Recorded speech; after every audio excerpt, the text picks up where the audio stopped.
ফুটবলের রাজা Lionel Messi কিংবা পেলে ম্যারাডোনা হলেও স্কিলের রাজা একজনই। কোনো তর্ক ছাড়াই তিনি রাজা, নিঃসন্দেহে সেই ব্যক্তিটি নেইমার জুনিয়র।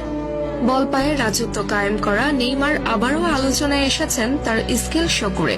সান্তোসের হয়ে স্কিল শো করে আলোচনার কেন্দ্রবিন্দুতে পরিণত হয়েছেন নেইমার। সান্তোসের হয়ে মাঠে নেমে গোল পাওয়ার দিনে নেইমার অদ্ভুত এক স্কিল দেখিয়ে প্রতিপক্ষকে বোকা বানিয়ে বল নিয়ে ছুটে গেছেন নেইমার দ্য সান্তোস জুনিয়র। এমন নেইমারকে যেন ভক্তরা খুঁজছিল। goal.com-এর প্রকাশিত এক শর্ট ভিডিওতে দেখা যায় লং বল রিসিভ করেন নেইমার, লাফিয়ে উঠে প্রতিপক্ষের বানানো বল নিজের বুকে নিয়ে গ্রাউন্ডে টাচ করিয়ে পায়ের কারুকাজে প্রতিপক্ষের প্লেয়ারের মাথার উপর দিয়ে বল ঘুরিয়ে নিয়ে আসেন নেইমার। তা দেখে অবাক বনে যান মাঠে উপস্থিতরত ব্যক্তিরা।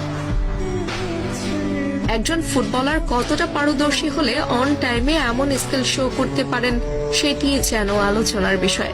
নেইমার বরাবরই সফট স্কিলের ফুটবলার। বল পায়ে প্রতিপক্ষকে বোকা বানাতে তার মতো প্রসিদ্ধ ফুটবলার আরেকজন নেই বললেও মোটেও ভুল হবে না। তবে এমন স্কিল ফুটবলারের সার্ভিস সান্তোস কতদিন নিতে পারবে সেটি মূল প্রশ্ন।